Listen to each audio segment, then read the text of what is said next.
Assalamu alaikum. Le cours d'aujourd'hui est la deuxième semaine du développement embryonnaire. Elle comporte les événements fondamentaux suivants: l'annulation, la prégastrulation, l'améniogenèse et la formation de la vésicule ombilicale. Il faut savoir que ces événements se passent en même temps, mais nous allons les séparer afin de mieux les étudier. Commençons alors par l'annulation. Elle correspond à la pénétration de l'œuf à l'intérieur du chorion endométrial.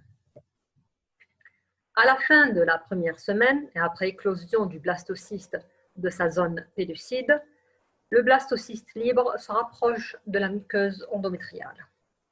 La muqueuse est composée d'un épithélium prismatique unistratifié et d'un tissu conjonctif appelé également le chorion.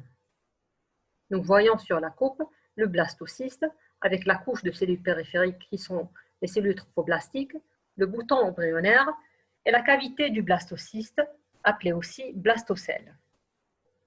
Donc, l'adhésion du blastocyste à l'épithélium utérin va induire des modifications de la masse cellulaire interne de l'embryon et des modifications de l'épithélium permettant leur interaction.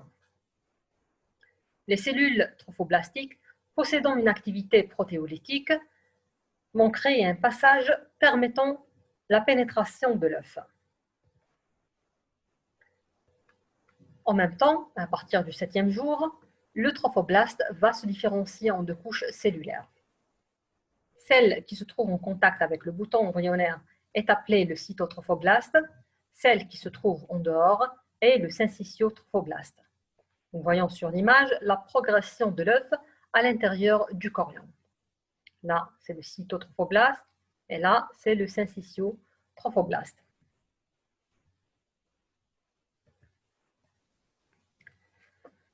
Entre le 9e et le 10e jour, des lacunes vont se créer au niveau du syncytiotrophoblaste. Celui-ci, possédant une activité érosive, va entrer en contact avec les capillaires maternels. L'érosion des capillaires maternels va permettre le passage de sang maternel à l'intérieur des lacunes syncytiales.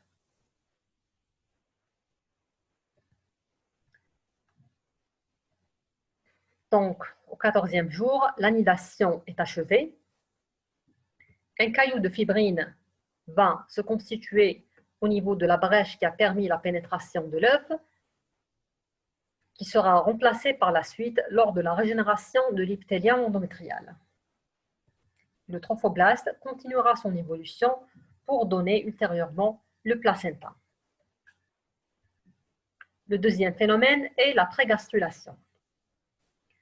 La prégastrulation correspond à l'organisation du bouton embryonnaire en deux couches cellulaires. Une couche de cellules cylindriques hautes, appelée l'épiblaste, et une couche de cellules cubiques, appelée l'hypoblaste. Le processus permettant l'organisation du bouton embryonnaire en deux couches cellulaires est appelé la délamination. On obtiendra alors un germe didermique qui constitue la plaque embryonnaire. Nous voyons ici le germe didermique avec l'épiblaste en haut et l'hypoblaste en bas. Troisièmement, l'améniogenèse. C'est la formation de la cavité amniotique. À partir du 8e jour, une cavité va se creuser au niveau du bouton embryonnaire. Cette cavité aura pour plancher la couche cellulaire épiblastique, alors que le toit et les parois latérales seront constituées par des cellules différenciées appelées les aménioblastes. Quatrièmement, la formation de la vésicule ombilicale. Donc, nous avons ici l'embryon qui se trouve dans le chorion de l'endomètre. Là, c'est le syncytiotrophoblaste. Là, c'est la lacune syncytiale remplie de sang maternel, le cytotrophoblaste. Le bouton embryonnaire didermique avec l'épiblaste et l'hypoblaste. La cavité amniotique. Donc, des cellules mésenchymateuses vont se détacher du cytotrophoblast.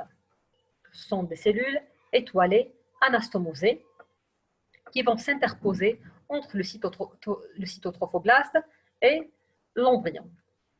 Donc, la cavité du blastocyste, qui était appelée blastocèle, sera tapissée par une nouvelle couche cellulaire, appelée membrane de Hauser. On va alors lui changer de nom, elle sera appelée la vésicule vitelline primitive ou bien l'cytocèle primaire. Donc là, c'est des cytocèles primaires, cavité amniotique et les cellules mésenchymateuses, qui constituent le mésenchyme extra-embryonnaire. Par la suite, une prolifération de cellules provenant de l'hypoblaste va repousser la membrane de Hauser, que nous voyons ici. Donc, la membrane de Hauser va constituer un kyste appelé kyste exocélomique qui va dégénérer par la suite.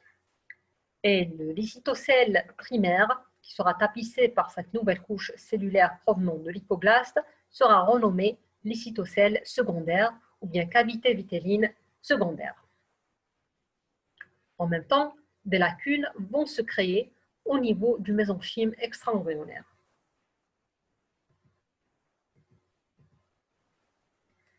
Par la suite, après la confluence des lacunes qui se trouvent au niveau du mésenchyme extra-embryonnaire, on aura une nouvelle cavité appelée le cellum extra-embryonnaire, ou bien cellum externe, ou bien aussi cavité choriale.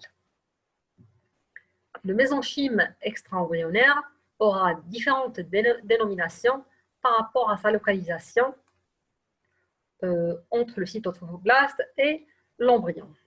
Donc, le mésenchyme extra-embryonnaire qui se trouve, qui tapisse la paroi du lycitocèle secondaire est appelé l'asplonklopleure extra-embryonnaire. Celui qui se trouve à la face externe de la cavité amniotique est appelé la somatopleure extra-embryonnaire. Le mésenchyme extra-embryonnaire qui relie la cavité amniotique au cytotrophoblast sera appelé le pédicule embryonnaire. Il donnera par la suite le cordon ombilical, alors que le mésenchyme extra-embryonnaire qui se trouve entre le cellum externe et le cytotrophoblast est appelé la lame choriale. Nous voyons ici les vestiges de la vésicule vitelline primitive. Donc, à la fin de la deuxième semaine, 15e jour, l'embryon se trouve en totalité dans le chorion endométrial. Donc, ça, c'est la nidation. La prégastrulation, c'est la transformation du bouton embryonnaire en disque didermique avec l'épiblaste et l'hypoblaste.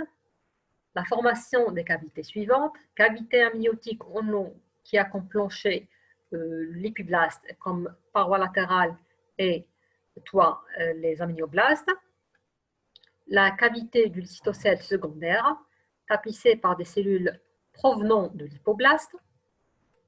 Le cellum externe, qui se trouve dans le mésenchyme extra-embryonnaire. Là, je répète encore une fois, le mésenchyme extra-embryonnaire qui tapisse la paroi de la cavité amniotique est appelé somatopleure extra-embryonnaire.